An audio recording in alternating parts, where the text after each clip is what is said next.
네, 안녕하세요. 더블업 시작하겠습니다. 오늘도 빈센트와 편다송입니다. 네, 지금 9시 43분 시장 분위기 잠시 살펴보고 가겠습니다. 오늘도 코스피는 종전협의 이후에 상승하고 있습니다. 1.5%가량 상승하고 있고요. 그리고 코스닥은 지금 0.5% 정도 하락해서 1028선 지나고 있습니다. 오른쪽 수급 보시면요. 오늘도 외국인이 순매수 중입니다. 3거래일 연속 순매수세 보여주고 있고요. 개인은 순매수세를 보이다가 지금은 파는 모습 보여주고 있습니다. 코스피 종목부터 보시겠습니다. 삼성전자 지금 0.2% 정도 강보합권에 있고요. 하이닉스는 2.9% 상승하는 모습입니다. 그리고 오늘 한화 에어로스페이스 그리고 LIG 디펜스 앤 에어로스페이스 같은 방산주가 급등하고 있습니다. 종전 이후에 중동 지역의 무기 도입과 방공망 구축 논의가 재개될 수 있다는 기대 때문으로 풀이되고요. 그리고 오늘 KB금융, 신한지주 같은 은행주들도 좋은 흐름 보여주고 있습니다. 네, 오늘은 하나증권 기업분석실을 총괄하고 계시는 최정욱 실장님을 모셨는데요. 최근에 2분기 프리뷰 자료 계속해서 발간하고 계신데 오늘 이 내용 그리고 은행주 전반적인 이야기 나눠보도록 하겠습니다. 어서 오세요. 어서 오세요. 네네. 자, 실장님 오늘 KB금융 왜 이렇게 움직입니까? 그러니까요. 시세가 6% 이상 나네요. 뭐 전반적으로 은행주가 한 3주 전부터 주가가 좀 좋았는데요. 일단은 이제 금리 모멘텀. 네. 한은 총재 그 7월달 뭐 금리 인상 얘기 나오면서 국내도 그렇고 미국 같은 경우는 이제 고용 지표 좋게 나오면서 거기도 그렇고 그래서 금리 모멘텀이 좀 크게 받은 상황이었고 얼마 전에 이제 감독원에서 그 홍콩에이에서 가진금을 1.4조 원에서 6천억으로 이제 감경하겠다는 얘기가 나왔었어요. 이제 그러면서 전반적으로 은행주 분위기가 좀 좋았고 네. 실적이 2분기가 뭐 KB금융하고 신한지주 위주로 상당히 잘 나올 것 같습니다. 네. 이제 그런 점이 복합적으로 작용하는 것 같고요. 기존에 이제 반도체 위주로 주가가 많이 올랐었는데 약간 이제 주변 업종 쪽으로 순환매가 조금 발생하는 약간 그런 양상인 것 같아요. 근데 이제 은행주가 사실 그동안 워낙 소외를 많이 받았기 때문에 이제 그런 점도 좀 반영이 되고 있는 것 같습니다. 네, 시장이 외환 시장 불안이랑 기준금리 인상 가능성 때문에 많이 변동성을 겪고 있잖아요. 네. 이 경로는 어떻게 보시나요? 그리고 은행주 영향은 어떻게 될 거라고 보시나요? 뭐 사실 제가 매크로 담당이 아니기 때문에 회사의 공식적인 표현은 아닌데 제 개인적인 의견을 말씀드리면 네. 일단 달러가 강세가 되는 거는 달러 수요가 많아서 그런 거잖아요. 그 요인을 좀 보면 첫 번째로는 연초에는 이제 미국 주식 사놨냐고 달러 수요가 좀 강했었고 네. 최근에는 이제 외국인들이 국내 주식을 많이 팔고 있어요. 그러다 보니까 아무래도 이제 달러 수요가 좀 강해지는 거죠. 그리고 그 외에는 이제 유가 상승. 아무래도 이제 저희는 다 원유를 수입을 하기 때문에 유가가 상승하면 달러 수요가 늘어나게 됩니다. 네. 그리고 이제 시정 확정 리스크가 커지면 아무래도 이제 안전자산 선호 현상 때문에 달러 수요가 좀 높고요. 마지막으로는 그 기업들이 최근에 이제 수출 같은 거 많이 돼가지고 달러 대금을 받으면 그걸 이제 원화로 이제 바꿔야 되는데 원달러 환율이 이제 불안정하다 보니까 그걸 이제 안 바꾸고 달러를 계속 보유하고 있는 경향도 있습니다. 이제 그런 요인들이 작용을 해가지고 뭐 1,560원대까지 원달러 환율이 올라갔었는데 지금 미국하고 이란하고 어쨌든 이제 종전이 되게 되면 지금까지 어떤 아까 말씀드렸던 요인들이 상당 부분 네. 완화되는 것들이 있을 네. 거기 때문에 하락하는 쪽으로 좀 가게 될 것 같긴 하는데 당장은 또 그게 그렇게 크게 급변하기가 좀 어려운 상황이기 때문에 원달러 환율이 1,500원대 초반 정도에 형성되고 있는 상황이고요. 중장기적으로 좀 떨어지지 않을까 보고 있는데 단기적으로는 뭐 현재 수준 정도가 유지될 것 같고 네. 은행주 같은 경우는 전분기 대비 이번 분기 환율이 어떻게 되느냐가 되게 중요하거든요. 네. 근데 1분기 말 환율이 지금 수준하고 비슷합니다.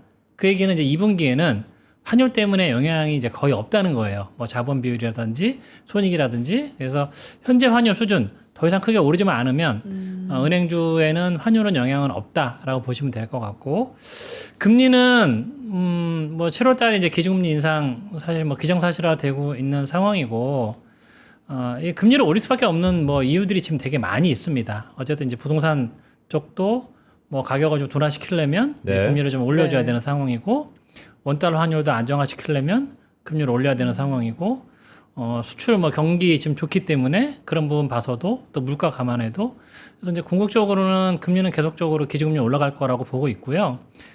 이게 뭐 국채 금리가 그 향후의 금리 인상 기대감을 다 반영했느냐 아니냐는 또 이제 별개의 문제긴 하지만 향후 이제 추세적으로 금리가 올라가는 쪽으로 가게 된다면 저는 이제 피벗이 됐다라고 보거든요. 예. 네. 그렇게 된다면 이제 국채 금리도 중장기적으로 계속 상승할 가능성이 높고요. 그렇게 되면 이제 은행주는 금리 상승 시기에 NIM이 좋아지기 때문에 이제 분명히 이제 긍정적 영향을 받는다는 거죠. 예. 금리 인상기에 순이자 마진이 좋아지기 때문에 네. 좀 괜찮다. 그런데요, 이런 얘기도 있던데요. 지금 아까 말씀 중에 기업들이 달러 매도 부재, 그러니까 쟁여두고 있는다. 네. 근데 그게 무슨 현금에 드는 게 아니고 다 어떤 계좌에 있을 거 아니에요. 네. 그래서 누가 물어보더라고요. 그러면 은행 좋은 거 아닌가? 계좌에 어쨌든 달러가 이렇게 있으니까. 그러게요. 네. 좋은 겁니까? 안 좋습니까? 아니 영향이 없습니까? 뭐 큰 영향은 없다라고 보시면 되고요. 그게 그렇다고 뭐 예금리를 이제 많이 뭐 받고 이런 건 아니기 때문에 사실 어떻게 보면 약간 저원가성 달러 예금인 셈인 거잖아요. 예. 언제든 인출했으니까 예금 이자 되게 작겠네요. 네. 그래서 뭐 그런 부분은 은행에 뭐 큰 뭐 포지티브한 영향이 있다라고 보기 좀 어렵고요. 네. 근데 이 은행의 수익성을 보여준 대표 지표가 이 순이자 마진이잖아요. 이게 하반기에는 어떻게 될 거라고 보시나요? 방향성이. 일단 1분기에 올랐고 네. 2분기도 추가적으로 올라갈 것 같고요. 이제 금리가 상승 추세라면 당연히 이제 하반기에도 마진은 계속 좋아질 수밖에 없는데 하반기에는 조금 이제 다른 일회성 요인들이 있습니다. 그게 뭐냐면 이제 고액 주담대 그 신보료 출연료율이 변경이 돼요. 그래서 예전에는 이게 뭐 고정금리나 변동금리에 따라서 출연료율이 결정됐는데 7월부터는 금액에 따라서 그러니까 주담대가 고액이냐 그러니까 평균 저희 주담대 금액이 한 뭐 3억이 조금 안 되는데 지금 평균이요. 네. 만약에 이제 이게 2배 이상을 네. 받게 되면 0.3%까지 올라가거든요. 가산이요? 네. 그래서 이제 그런 부분 때문에 그게 아마 은행 평균적으로 한 2, 3bp 정도 하락 압력으로 작용을 할 겁니다. 그래서 원래는 이제 쭉 하반기에도 올라가야 되는데 이제 그런 요인들을 감안하면 플랫하거나 올라가더라도 아주 소폭의 이제 그칠 가능성이 높고요. 네. 근데 뭐 향후에 뭐 금리가 계속 상승 추세로 간다면 네. 이제 내년부터 다시 이제 상승하는 쪽으로 보셔도 크게 무리는 없을 것 같습니다. 그러니까 이런 말씀이네요. 그러니까 피벗 아까 말씀하셨는데 금리가 이제 상승기에 있을 것이다. 거기에 이자 마진 금융 좋다.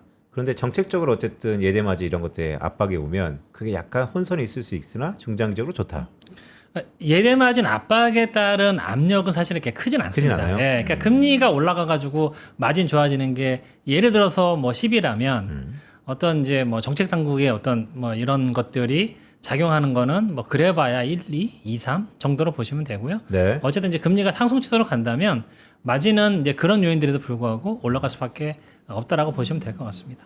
네, 그리고 은행주 쪽의 이슈가 역대 최대 은행채를 발행했다는 게 또 한 가지 소식인데 네. 110조를 발행했다고 근데 이제 하잖아요. 그거는 네. 이제 기사가 그렇게 나오는데 자세히 보셔야 되는 게 네. 발행은 100조 원이 넘게 했지만 네. 기존에 이제 상환되는 것들이 있거든요. 아하. 그러니까 이제 순발행은 사실은 작년 말 대비 올해 5월까지 한 7조 원 정도밖에 안 돼요. 네. 그 전에는 왜 이렇게 발행을 많이 했어요? 그러게요. 뭐 그냥 여러 가지 이유로 이제 발행을 하는 거죠. 그래서 그 올해 상반기 아직 5월까지를 놓고 보면 은행채 늘어난 거는 7조 정도밖에 안 되고 요구불예금이 30조, 정기예금이 20조. 네. 그러니까 이 증권시장으로 원인으로 인해 가지고 은행 예금이 크게 빠진다라고 생각하시는 게 네. 사실 기존의 어떤 이제 컨센서스인데 데이터는 그렇지 않습니다. 예, 데이터는 예금이 계속 늘어나고 있고요.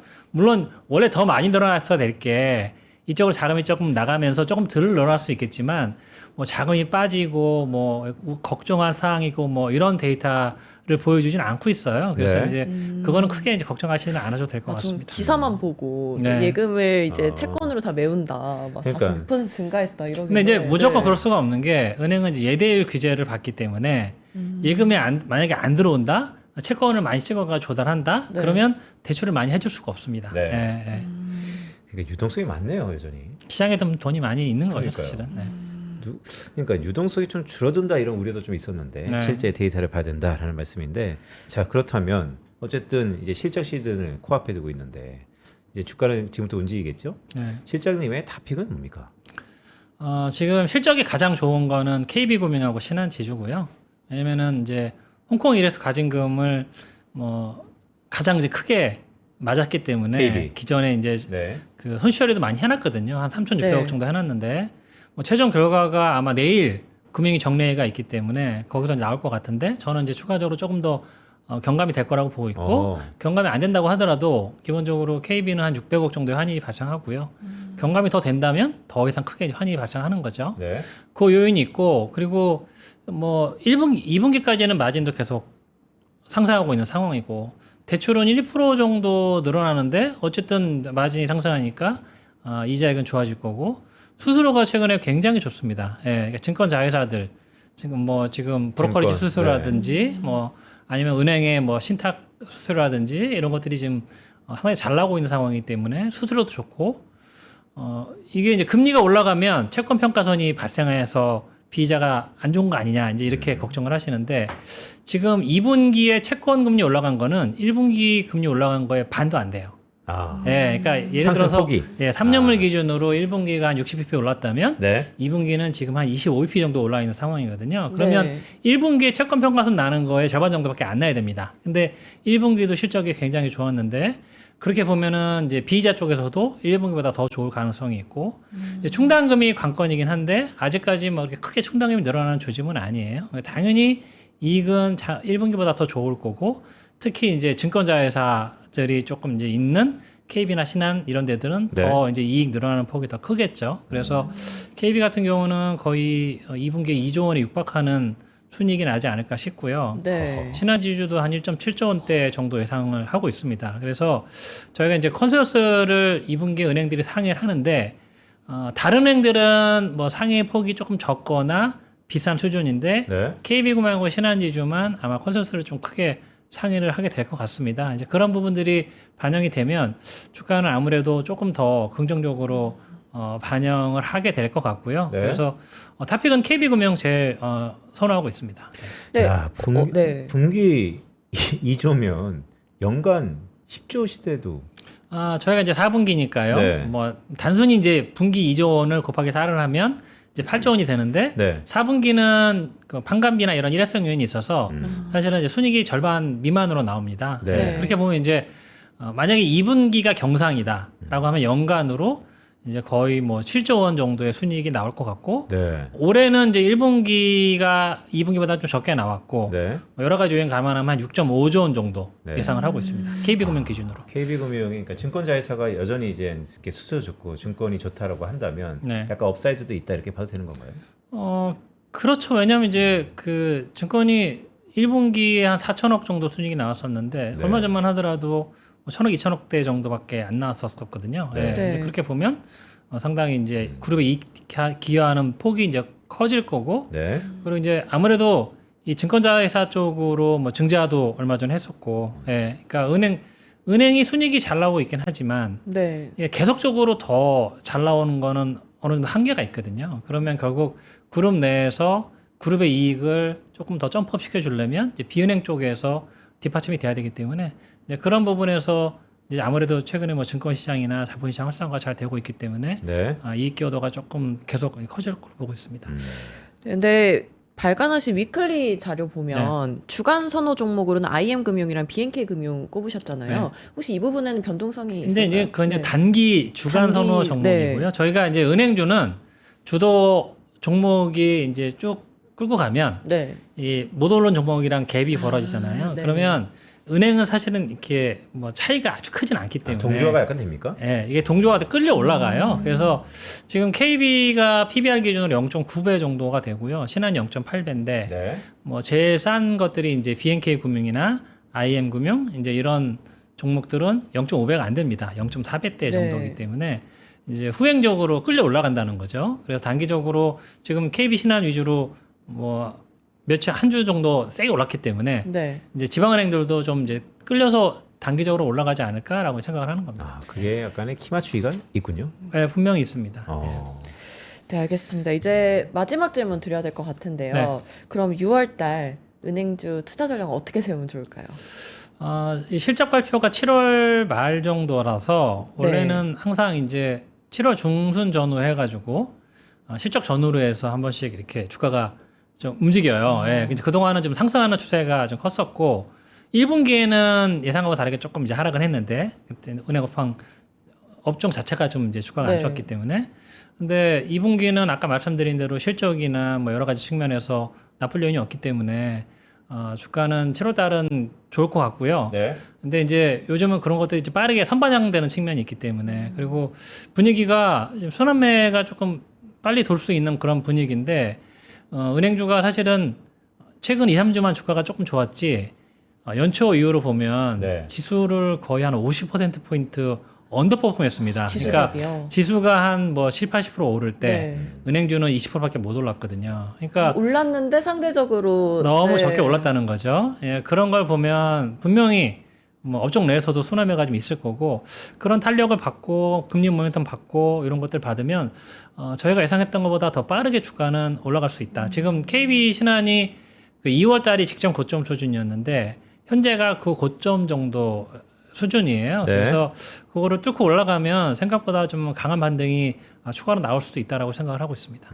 네, 알겠습니다. 오늘 최정욱 실장님과 함께했습니다. 고맙습니다. 네, 고맙습니다. 감사합니다. 빈센트, 코스피가 네. 상승폭을 조금 줄였는데 네. 괜찮겠죠 오늘? 그러니까 코스피의 문제가 아니고 코스닥의 문제예요 지금. 그러네요. 네. 코스닥도 코스닥은 하락폭을 하락폭이 좀 키우고 크네요. 있네요. 네. 네, 어쨌든 어저께 반등이 컸고요. 오늘 미국장의 훈풍에 비해서는 약간 실망감이 있을 거다라고 보는데 그럼에도 불구하고 지금부터는 수급이 중요하죠. 외국인들이 3거리 연속 들어온다는 것에 좀 더 관심을 가지면서 그들이 무엇을 사는가 주목하는 오후장이 되면 좋겠습니다. 네, 저희는 내일 다시 찾아뵙겠습니다. 고맙습니다. 고맙습니다.